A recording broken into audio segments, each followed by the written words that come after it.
China 1000 கோடி செலவு பண்ணி எடுத்த முதல் ஏலிய படம் இது. சைனா பெருஞ்சுவர் அட்டாக் பண்றதுக்காக ஏலியன்கள் வர ஆரம்பிக்குதுங்க. அந்த சுவர் மேல இருந்து அந்நாட்டு மக்களும் அட்டாக் பண்ணுறதுக்காக போர் முழக்கம் ஏறுறாங்க.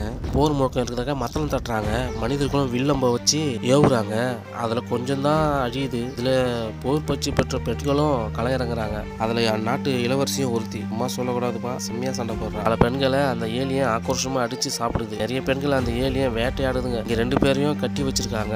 அதில் ஒருத்தன் ஹீரோன்னு நினைக்கிறேன். அந்த 2 பேரும் எங்களை அழுத்தி விடுங்க சொல்லி கத்துறாங்க. அந்த நேரத்தில் ஒரு சின்ன பையன் ஏலியனை தாக்க போகிறான். அந்த ஏலியன் திருப்பி தாக்க வருது. நல்ல வேலையாக அவங்க 2 பேரையும் ஒருத்த அழுத்தி விட்டுறான். ஹீரோ ஒரு மாஸ் என்ட்ரி கொடுத்து ஈட்டியை வச்சு அந்த ஏலியன் வாயிலே சொருவி தலையை துண்டாக்கிடுறான். அட, அந்த பக்கம் பார்த்தா இன்னொரு ஏலியன் அந்த சின்ன பையனை தாக்க வருது. ஹீரோ ஒரு மாஸ் என்ட்ரி கொடுத்து ஏலியனை ஈட்டியை வச்சு அவன் ஃப்ரெண்டும் 2 பேரும் கம்மியா சண்டை போடுறானுங்க. ஸ்கெட்ச் போட்டு தூக்குறானுங்க. சும்மா சொல்லக்கூடாதுப்பா, ஹீரோவும் வேற லெவல். அதனால அங்க நிறைய ஏலியன் தாக்கடிக்கப்படுது. பார்த்த ஏலியன்